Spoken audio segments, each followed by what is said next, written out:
नमस्कार दोस्तों, आप सभी का हमारे चैनल में हार्दिक स्वागत है। आज हम बात करेंगे वर्ष 2026 के रक्षाबंधन की। आखिर रक्षाबंधन 27 अगस्त को मनाया जाएगा या 28 अगस्त को? राखी बांधने का शुभ मुहूर्त क्या रहेगा? भद्रा कब रहेगी? पूजा कैसे करें और इस पर्व का धार्मिक महत्व क्या है?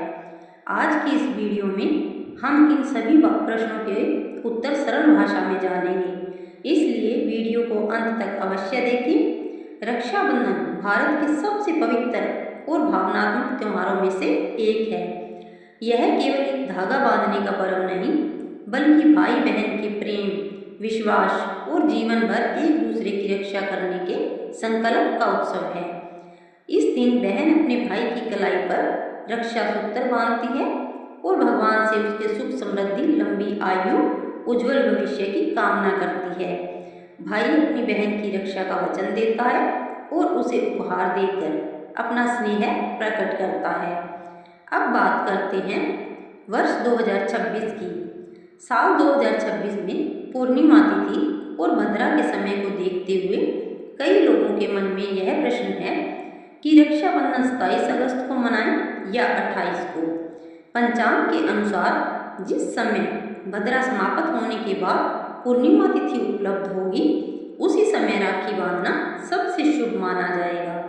इसलिए अंतिम निर्णय अपने क्षेत्र के मान्य पंचांग या स्थानीय मंदिर द्वारा बताए गए समय के अनुसार करना उचित रहेगा। अब जानते हैं कि रक्षाबंधन की पूजा कैसे करें।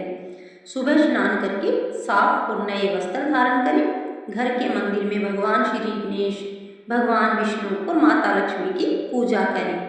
इसके बाद एक सुंदर पूजा की थाली सजाएं। थाली में रोली, अक्षत, दीपक, मिठाई, राखी और नारियल रखें। सबसे पहले भगवान को राखी अर्पित करें, फिर भाई को पूर्व या उत्तर दिशा की ओर बिठाएं। भाई के माथे पर रोली और अक्षत का तिलक लगाएं।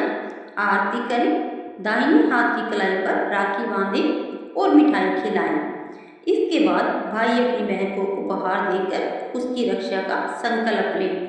रक्षाबंधन के दिन भाई बहन दोनों को एक दूसरे का सम्मान करना चाहिए। इस दिन क्रोध, कटु वचन और विवाद से बचना चाहिए। माता पिता और गुरुजनों का आशीर्वाद अवश्य लें। यदि भाई दूर रहता है तो बहन भगवान के सामने राखी रखकर उसकी कुशलता की प्रार्थना कर सकती है। अब जानते हैं रक्षाबंधन से जुड़ी कुछ प्रसिद्ध कथाएं। सबसे प्रसिद्ध कथा भगवान श्री कृष्ण और द्रौपदी की है। जब श्री कृष्ण की उंगली से रक्त निकला तो द्रौपदी ने अपनी साड़ी का एक टुकड़ा फाड़कर उनकी उंगली पर बांध दिया। भगवान श्री कृष्ण ने उसी क्षण द्रौपदी की रक्षा का वचन दिया। बाद में चीरहरण के समय भगवान ने अपनी प्रतिज्ञा निभाई और द्रौपदी की लाज बचाई। दूसरी कथा राजा बलि और माता लक्ष्मी की है। भगवान विष्णु राजा बलि के साथ रहने लगे थे, तब माता लक्ष्मी ने राजा बलि को राखी बांधी और उन्हें अपना भाई बनाया। राजा बलि ने प्रसन्न होकर वरदान मांगा कि माता लक्ष्मी अपने पति भगवान विष्णु को वापस ले जाएं। तभी से रक्षा सूत्र बांधने की परंपरा और भी प्रसिद्ध हुई। तीसरी कथा इंद्रदेव और इंद्राणी की है। देवताओं और असुरों के युद्ध में जब देवता संकट में थे, तब इंद्राणी ने मंत्रों से सिद्ध रक्षा सूत्र इंद्रदेव की कलाई पर बांधा। उसके प्रभाव से इंद्रदेव ने विजय प्राप्त की। इसलिए रक्षा सूत्र को विजय और सुरक्षा का प्रतीक भी माना जाता है। रक्षाबंधन हमें केवल भाई बहन के रिश्ते का ही नहीं, बल्कि प्रेम, विश्वास, कर्तव्य और परिवार की एकता का भी संदेश देता है। यह पर्व हमें सिखाता है कि रिश्तों की डोर हमेशा प्रेम, सम्मान और विश्वास से मजबूत होती है। यदि आपके घर में छोटे भाई बहन हैं तो उन्हें भी इस पर्व का महत्व अवश्य बताएं। परिवार के सभी सदस्यों के साथ मिलकर भगवान का स्मरण करें और अपने जीवन में प्रेम और सद्भाव बनाए रखें।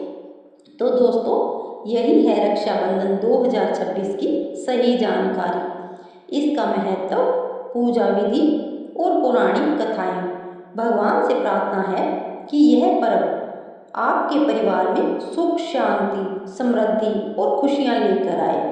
यदि आपको यह जानकारी पसंद पसंद आई हो तो वीडियो को लाइक करें, अपने परिवार और मित्रों के साथ शेयर करें और हमारे चैनल को सब्सक्राइब करना न भूलें। जय श्री कृष्ण, जय माता दी।